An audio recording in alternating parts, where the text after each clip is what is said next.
श्रील प्रभुपाद का एक कंपाइलेशन है किताब quest for enlightenment. Quest for enlightenment, उसके चैप्टर 7 में जो चर्चा चल रही है उसमें श्रील प्रभुपाद लिखते हैं कि अगर आपको भगवान का प्रेम प्राप्त करना है, ध्यान दीजिएगा, अगर आपको भगवान का प्रेम प्राप्त करना है तो ग्रंथ है श्रीमद् भागवतम, परंतु अगर आपको श्रीमद् भागवतम को समझना है तो ग्रंथ है भगवद गीता। मेरे पास कम से कम 50 से ज़्यादा कोट होंगे प्रभुपाद के अलग अलग पर्पट्स में, अलग अलग कन्वर्सेशंस में, मैसेजेस में, जहाँ प्रभुपाद ये लिखते हैं कि Bhagavad Gita is ABCD of bhakti life. अगर हम भगवान के धाम जाना चाहते हैं, भगवान का प्रेम प्राप्त करना चाहते हैं, तो भगवद गीता जो है वो एक ऐसा ग्रंथ है जो कि भक्ति का का खा गा घा है, ABCD of bhakti life. Prabhupada लिखते हैं कि इट इज़ स्कूलिंग। जैसे बच्चा स्कूल में एडमिट होता है तो उसे योग, अरेन, गुना, भाग सिखाया जाता है, इसी तरह बच्चा जो है जब भक्ति के स्कूल में एडमिट होता है तो उसे सिखाया जाता है संबंध ज्ञान क्या है, अभिधेय ज्ञान क्या है और प्रयोजन ज्ञान क्या है। 3 ज्ञान की चर्चा होनी चाहिए। जब इसका ज्ञान मिल जाएगा उसके बाद कृष्ण प्रेम की प्राप्ति के लिए उसको अग्रसर होना है।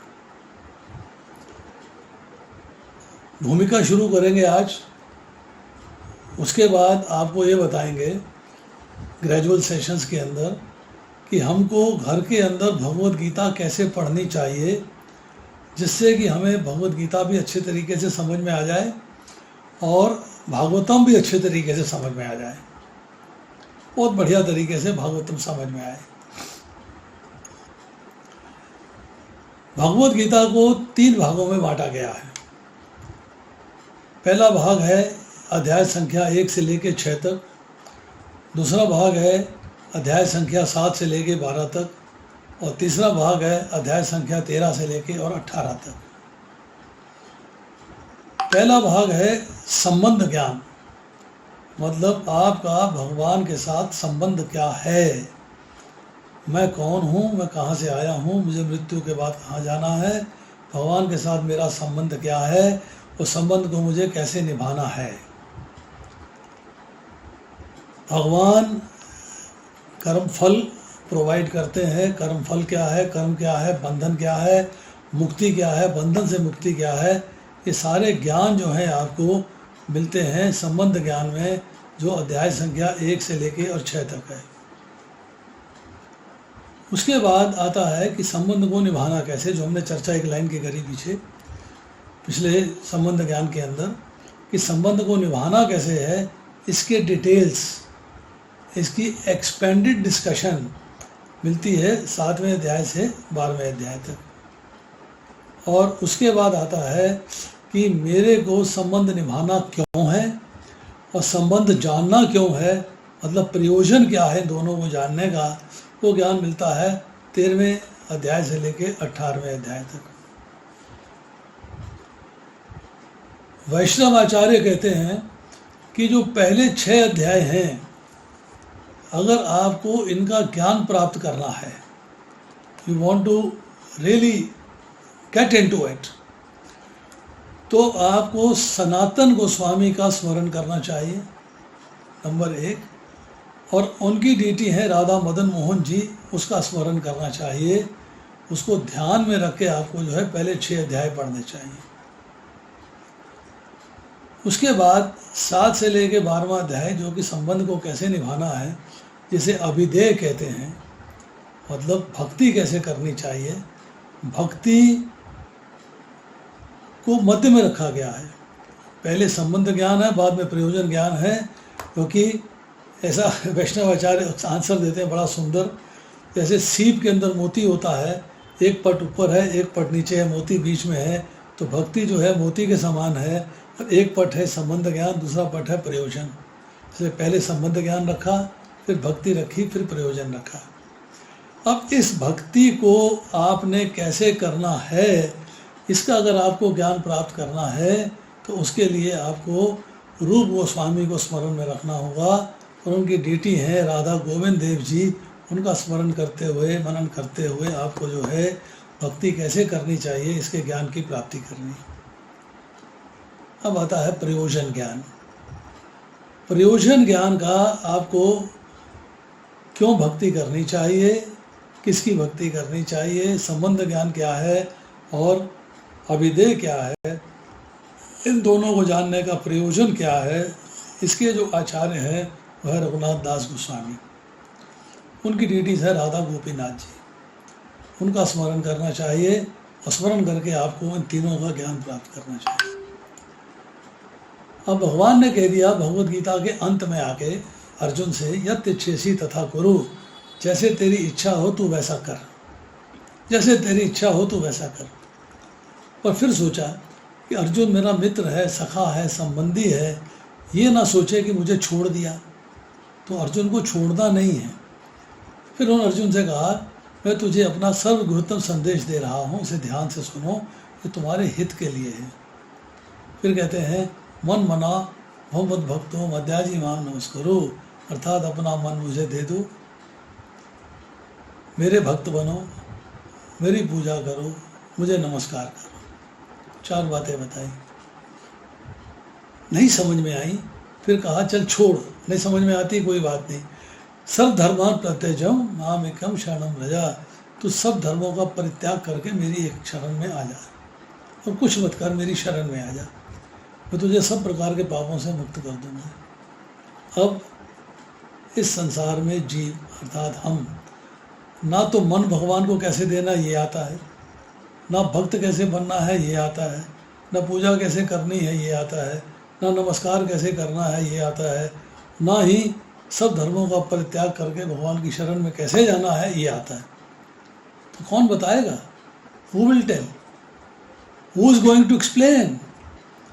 तो भगवान कहते हैं कि इसको समझने के लिए श्रीमद् भागवत ग्रंथ है, जिसके अंदर भक्तों की कथाओं के माध्यम से, भक्त और भगवान की लीलाओं के माध्यम से ज्ञान प्राप्त हो रहा है कि भगवान की भक्ति कैसे करी जाए, भगवान को निरंतर कैसे स्मरण किया जाए, मन भगवान को कैसे दिया जाए, पूजा कैसे करी जाए, और भगवान को समर्पण कैसे किया जाए।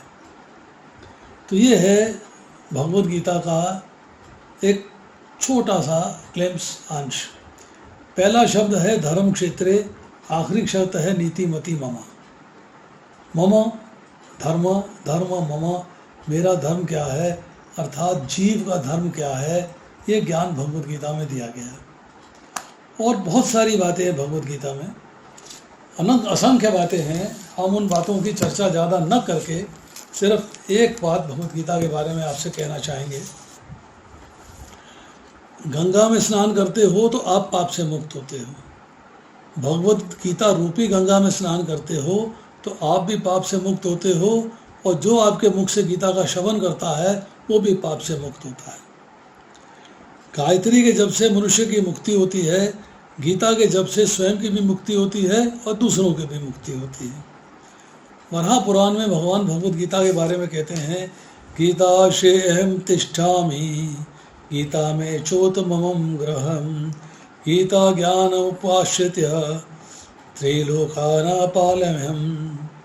कहते हैं मैं गीता के आश्रय में रहता हूँ, भगवान ने स्वयं बोली है, और फिर भगवान कह रहे हैं कि मैं अपनी बोली हुई गीता के आश्रय में रहता हूँ। गीता मेरा श्रेष्ठ घर है, चोत्तमम च उत्तमम ग्रहम, गीता मेरा श्रेष्ठ घर है, और गीता ज्ञानम उपाश्रित्य, आश्रय लेके, अर्थात गीता के ज्ञान का सहारा लेके, त्रिलोकान पालयम्, मैं तीनों लोकों का पालन करता हूँ। ये है गीता का महत्व। और बहुत सारी बातें हैं, हम आगे पढ़ेंगे, जाके एक एक करके सब कुछ करेंगे। We will read that, we will come to that also. पर अभी इसलिए हम आज बताना चाहते हैं आपको कि भगवत गीता एक ऐसा ग्रंथ है जिसको हमें भगवान को जानने के लिए, समझने के लिए और उनके सानिध्य में नज़दीक आने के लिए पढ़ना जरूरी है, मनन करना जरूरी है, समझना जरूरी है। उसी के उपलक्ष्य में हमने सोचा, मैंने प्रपोज़ल दिया, आप लोगों ने मान लिया, बहुत अच्छा किया आपने। मैं आपकी सेवा के लिए हमेशा हाजिर हूँ, हमेशा उपस्थित हूँ। गीता का ज्ञान अवश्य प्राप्त करिए, भागवतम अपने आप हौले हौले हौले हौले समझ में आनी शुरू हो जाएगी। एक बात मैं यहाँ पर, हमारे वरुण प्रभु बैठे हुए हैं, वो एक प्रोग्राम चल रहा है दुबई से, उसको मॉडरेट करते हैं, वो चलाते हैं। प्रोग्राम चलाने के लिए हमने बहुत सारे सजेशंस दिए, बहुत सारी बातें कही, बहुत सारा हमने उनको राय दी और उन्होंने राय का पालन किया। वो अपना 1 मिनट का कमेंट ज़रूर देंगे कि मेरी राय से उनको कुछ फ़ायदा हुआ कि नहीं हुआ। वरुण बाबू बताइएगा प्लीज़, लेट एवरीबडी हेयर।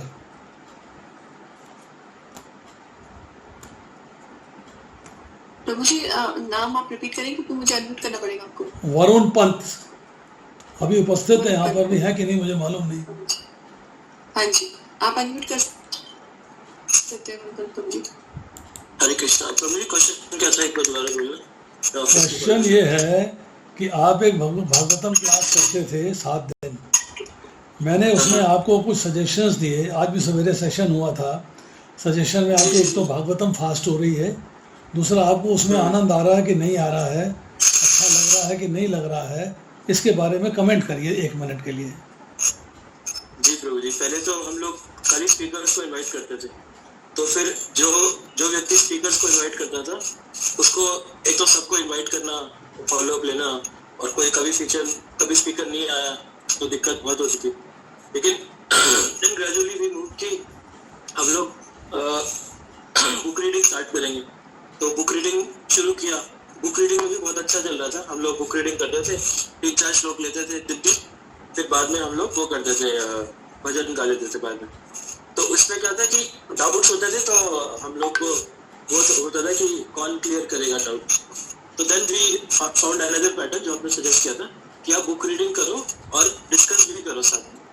तो क्या होता है, जरूर ऐसा एक डिवोटी होता है जिसने वो टॉपिक सुन रखा होता है, तो वो उसको अच्छे से एक्सप्लेन कर देते हैं हमें, है ना। जैसे गोलो का चार्ट था, गोलो का चार्ट में हमारे यहाँ सहिष्णु यदुरानी माता जी, सिम्मी माता जी, उन्होंने गोलो का चार्ट हमें बहुत अच्छे से एक्सप्लेन किया। फिर डाउट निकले उस पर आपने हमें और अच्छे से एक्सप्लेन कर दिया। तो इस तरह से बहुत अच्छी गाड़ी चल रही है। बीच में एक दिन ऐसा हुआ कि हमें डाउट निकले, तो वो डाउट हमने इकट्ठे करके फिर आपने लॉगिन किया, किसी दिन आपसे पूछ लिया, तो ऐसे अच्छा हो जाता है। तो इससे ग्रास्पिंग ज़्यादा अच्छी हो रही है हमारी। मतलब मैं आपको नटशेल में बता देता हूँ कि पहले ये स्पीकर बुलाते थे, बुलाना, किसी का नहीं आना, कोई लेट हो जाना, बड़ी प्रॉब्लम्स रहती थी। अब मैंने इन्हें सजेस्ट किया कि आप 2 दिन स्पीकर बुलाओ और 5 दिन self reading and self discussion करिएगा। एक 20 लोगों का प्रोग्राम है, सवेरे चलता है 7 बजे से लेकर 8 बजे तक, जिसमें कि मैं हफ्ते में 5 दिन आ जाता हूँ, सुनता भी हूँ इनकी सबकी बातें, और जहाँ ज़रूरत पड़ती है वहाँ मैं एक्सप्लेन भी कर देता हूँ।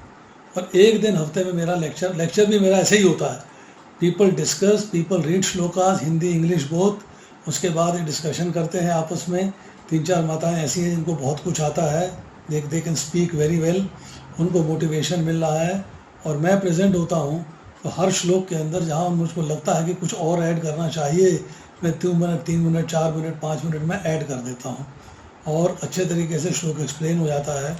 जब मैंने स्टार्ट किया था तब ये पहले अध्याय में चल रहे, पहले स्कंद में चल रहे थे, और विद इन 6 मंथ्स, 6 महीने हुए होंगे प्रभु जी, ये आज जो है तीसरे स्कंद के 11वें अध्याय में पहुँचे हुए हैं। इतनी फास्ट प्रोग्रेस हो रही है कि 4-5 साल के अंदर भागवतम खत्म हो जाएगी, वरना तो ख़त्म ही नहीं होगी। पहला स्कंद ही जो अभी तक समाप्त नहीं हुआ बहुत जगह पे। तो मकसद ये है कि we have to understand the subject, we have to cooperate with each other, we have to discuss with each other, and हमें एक मोटिवेशन मिलता है कि घर से पढ़ के आते हैं लोग, घर से पढ़ के आने का मोटिवेशन है क्लास में, कि घर से पढ़ लेंगे तो ज़्यादा आनंद की प्राप्ति होगी। बाय द ऐसे सर्च करेंगे इसके बारे में, कहाँ से बोलना चाहिए, कैसे बोलना चाहिए।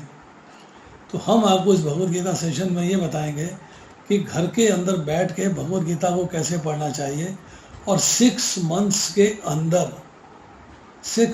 के अंदर आपको अपनी भगवत गीता की नॉलेज में चेंज दिखाई देगा। यस, अब मुझे समझ में आना शुरू हुआ है कि भगवत गीता क्या है, कैसे अंडरस्टैंड करनी चाहिए। तो आज का हमारा सेशन जो है वो है भूमिका के ऊपर। तो इस भूमिका में मैंने अब इनफैक्ट ऐसा है, जो डिवोटीज भक्ति वैभव कर रहे हैं ना, उसमें उनको भागवतम डिटेल में पढ़ना होता है, तो वो मेरे से रिक्वेस्ट करते हैं कि मुझे आप इनवाइट किया करें, मेरा भी रिवीजन हो जाता है। अच्छी बात है, it's good, everybody can come, there's no restrictions to it, anybody can come, everybody can come।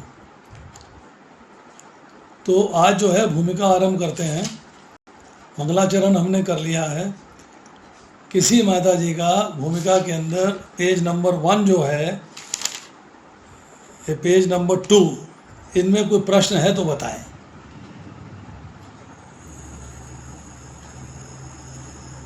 प्रश्न आपके लिए भी हो सकता है, प्रश्न सबके लिए भी हो सकता है।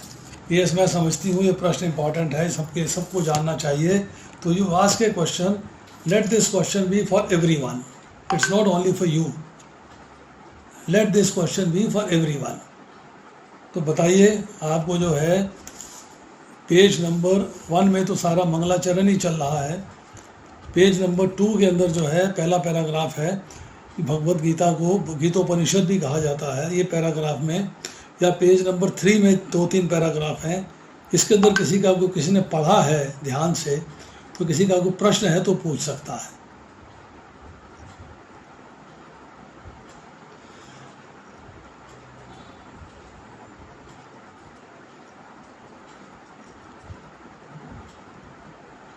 Shall we pass?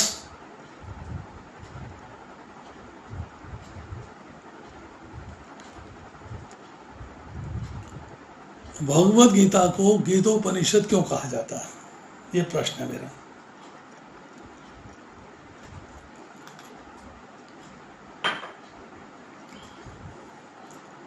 गीता है, ठीक है, कहाँ है हमें पता नहीं, उपनिषद क्यों है हमें पता नहीं। ये हमारा क्वेश्चन उठना चाहिए। This question should be asked. Answer देता हूँ आपको।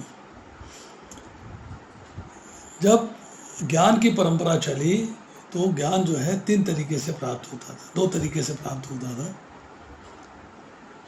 एक, भगवान ने ज्ञान दिया, और दूसरा, गुरु ने उस ज्ञान को आगे पास किया और शिष्य ने गुरु के पास बैठकर उस ज्ञान की व्याख्या जानी, उसको जानने की कोशिश करी, उसको समझने की कोशिश करी। तो एक बने श्रुति शास्त्र, एक बने स्मृति शास्त्र, और एक बने न्याय शास्त्र। श्रुति शास्त्र में क्या है कि ज्ञान जो है सुन के प्राप्त किया गया है। मत्स्य पुराण के अंदर अध्याय संख्या 53, श्लोक संख्या 91 से लेके 110 तक चर्चा आती है शास्त्रों के बारे में। मत्स्य भगवान कहते हैं कि मैं प्रत्येक द्वापर युग में अपने को व्यास देव जी के रूप में प्रकट करता हूँ, अवतीर्ण करता हूँ, और सबसे पहले पुण्य परत पुराणों का संकलन करता हूँ, फिर वेद, उपनिषद, महाभारत, इन सब का संकलन होता है। संकलन किया है व्यास देव जी ने। उसके बाद जब हम कहते हैं कि गुरु के सानिध्य में बैठ के इसको सुनना और फिर प्रश्न करने और प्रश्नों के उत्तर लेने, उप मीन्स गुरु से नीचे, उपनिषद, निषद मीन्स बैठकर, उनके पकड़ में नीचे बैठकर आपको अपने जो भगवान ने ज्ञान दिया है उसमें से क्वेश्चंस निकाल के उसके उत्तर प्राप्त करने हैं, और फिर गुरु जो है आपको उसके उत्तर देते हैं। He gives you answers. अब आती है थोड़ी सी चर्चा कि वेदों के अंदर 4 भाग हैं। पहला भाग है संहिता, दूसरा भाग है ब्राह्मण, तीसरा भाग है आरण्यक, और चौथा भाग है वेदांत। अर्थात उपनिषद। अब भगवत गीता के अंदर भगवान ने ज्ञान दिया। महाभारत के भीष्म पर्व के अंदर 25वें अध्याय से लेके और 42वें अध्याय तक जो चर्चा आ रही है वो गीता है। शिविर की चर्चा हुई है, उसके पहले उन्होंने नियमों की चर्चा हुई है, युद्ध में कैसे कैसे सेनाएं व्यवस्थित करी गई हैं उनकी चर्चा हुई है। पर जब अर्जुन ने जो है देखा है दोनों की सेनाओं को, उसके बाद उसकी जो स्थिति हुई है, उसका जो ज्ञान प्राप्त किया है भगवान से, वो सारा जो है गीता ज्ञान कहलाता है, जो कि भीष्म पर्व के 25वें अध्याय से लेके 42वें अध्याय तक है। अब इन अध्यायों के अंदर भगवान ज्ञान दे रहे हैं। 574 श्लोक भगवान ने बोले, अर्जुन ने 84 श्लोक बोले, क्वेश्चन किए हैं। वो क्वेश्चन कर रहा है, भगवान गुरु बन के उत्तर दे रहे हैं। इसलिए उपनिषद में भी ऐसा ही होता है, इसलिए इसको उपनिषद कहा गया है, स्मृति शास्त्र है, क्योंकि गुरु के नज़दीक बैठकर उनसे ज्ञान की प्राप्ति की गई है, प्रश्नों के उत्तर प्राप्त किए हैं। इसलिए इसे भगवत गीता भी कहा जाता है, क्योंकि गीता है भगवान का। गीता मीन्स भगवान के द्वारा गाया गया गीत, भगवत गीता। और चूँकि अर्जुन ने प्रश्न किए हैं और भगवान ने उत्तर दिए हैं, इसलिए ये उपनिषदों में भी आता है, इसलिए इसे गीतोपनिषद भी कहा जाता है, गीता उपनिषद भी कहा जाता है। ये इसकी दो मीनिंग, दो मतलब नाम हो गए। एक भगवत गीता, सिर्फ गीता भी कहते हैं, भगवत गीता भी कहते हैं, और दूसरा नाम है गीतोपनिषद।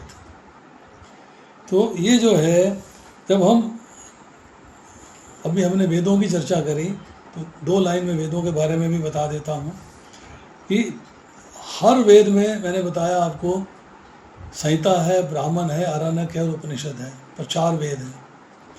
ऋग्वेद है, सामवेद है, यजुर्वेद है, अथर्ववेद है। अब इन सब वेदों को फर्दर एक्सप्लेन करने के लिए व्यास देव जी ने अलग अलग ऋषियों को ड्यूटी लगाया है, जिम्मेदारी सौंपी है। जैसे ऋग्वेद की जिम्मेदारी जो है पैल ऋषि के पास है, सामवेद की जैमिनी ऋषि के पास है, यजुर्वेद की वैशंपायन ऋषि के पास है, अथर्ववेद की अंगरा ऋषि के पास है, और चारों की कंबाइंड चरणव्यूह जो है उसकी जिम्मेदारी शौनक ऋषि के पास भी है। अब हर वेद के अंदर शाखाएं हैं, मतलब डिविजन्स हैं।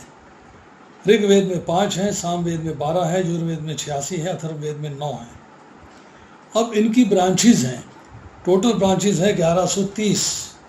ऋग्वेद में 21 है, सामवेद में 1000 है, यजुर्वेद में 100 है, अथर्ववेद में 9 है, और हर ब्रांच में 4-4 डिवीज़न है। ब्राह्मण है, संहिता है, ब्राह्मण है, और उपनिषद है, और बाद में वेदांत। वेदांत मतलब सूत्र जो है, आरण्यक, और वेदांत को वेदांत सूत्र भी कहा जाता है। और जितने उपनिषद हैं वो जब एक एक शब्द में या एक एक वाक्य के अंदर जो है समाहित कर दिया गया, तो वेदांत सूत्र की रचना हुई, जिसे व्यासदेव जी ने रचित किया है। अब इसके बाद इसका प्रश्न है, इसके अंदर जो समझने वाली बात है पहले पैराग्राफ के अंदर, वो ये है कि अनेक इसके ट्रांसलेशंस अवेलेबल हैं, पर भक्तिमय रूप में कोई नहीं हुई, वो एक ही हुई एज इट इज़, कि भगवान जिस भाव में कहना चाहते हैं, भगवान ने जिस भाव में बात कही है, वही इसका उत्तर निकलता है। हमारे यहाँ एक भक्त थे दिल्ली टेम्पल में, गृहस्थ थे, वो संस्कृत के पढ़ने लग गए, संस्कृत लेक्चर भी देते थे हमारे यहाँ पर, संस्कृत पढ़ने लग गए। अब उन्होंने संस्कृत पढ़ने के बाद संस्कृत का लिटरल मीनिंग निकाला हर वर्ड का, और उसकी अपनी गीता बना दी, और प्रभुपाद की भगवत गीता से अलग हो गई। और उन्होंने क्या करना शुरू कर दिया कि प्रभुपाद की गीता में जो है ठीक जे मीनिंग नहीं दिए हुए हैं, ये मैं जो मीनिंग दे रहा हूँ एज पर डिक्शनरी है, these are the correct meanings. भक्तों ने कहा, हमने भी कहा, हमसे सीनियर थे, हमने भी उनसे कहा, प्रभु जी आप भाव में जाइएगा, आप ट्रांसलेशन को एग्जैक्ट मत दीजिए। अगर आज भी आप भगवत गीता के सिनोनिम्स पढ़ेंगे, शब्दार्थ पढ़ेंगे, उनको जोड़ेंगे, और जो नीचे अनुवाद लिखा हुआ है भागवतम को पढ़ लें, भगवद गीता को पढ़ लें, चैतन्य चरितामृत को पढ़ लें, आपको भावार्थ मतलब तात्पर्य के ऊपर जो ट्रांसलेशन है उसको भावार्थ भी कहते हैं, वो अलग है, और जो एग्जैक्ट मीनिंग है शब्दों के वो अलग है। ट्रांसलेशन अलग है, और ट्रांसलेशन में भी कई शब्दों की ट्रांसलेशन हमें पता है, हमने संस्कृत थोड़ी सी पढ़ी है, वो अलग है। प्रभुपाद ने जो ट्रांसलेशन दी है वो अलग है, बट प्रभुपाद ने भगवान के भाव को लेकर भगवद गीता की रचना करी है। दैट इज़ द सुप्रीम, उससे उच्च कोटि का कार्य नहीं हो सकता। दैट इज़ वाई भगवान की वाणी को भगवान की वाणी के भाव के अनुसार प्रकट करना एज इट इज़ कहलाता है, यथा योग्य कहलाता है, यथारूप कहलाता है। इसलिए इस भगवद गीता से बढ़िया कोई भगवद गीता नहीं है। प्रभुपाद लिखते हैं हर संस्करण में भाष्यकार ने भगवद गीता यथारूप के मर्म आत्मा को स्पर्श किए बिना अपने मतों को व्यक्त किया। अब आता है पेज नंबर 3, इसका पैराग्राफ नंबर 2, मतलब पेज नंबर 3 का पैराग्राफ नंबर 1। बताइए कौन कोई प्रश्न खड़ा करेगा इसमें से? Who will raise a question? Line number बताइएगा और क्वेश्चन नंबर बताइएगा।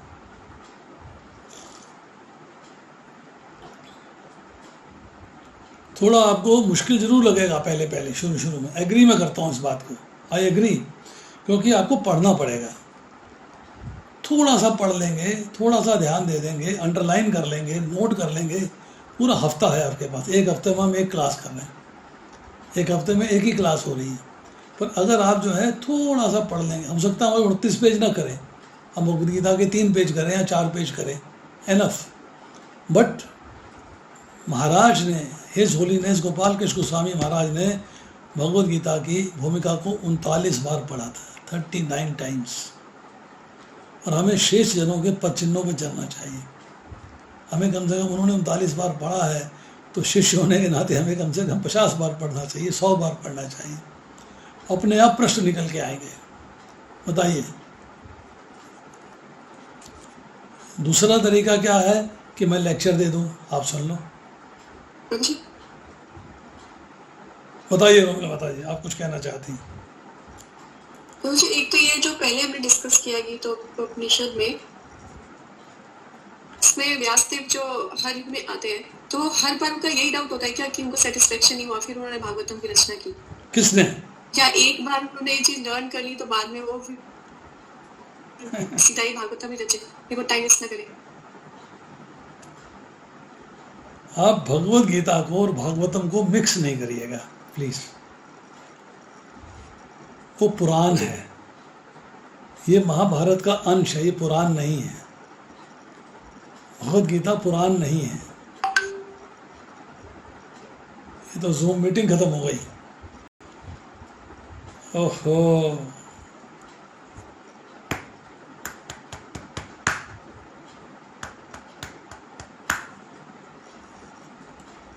ये तो मुश्किल काम हो गया।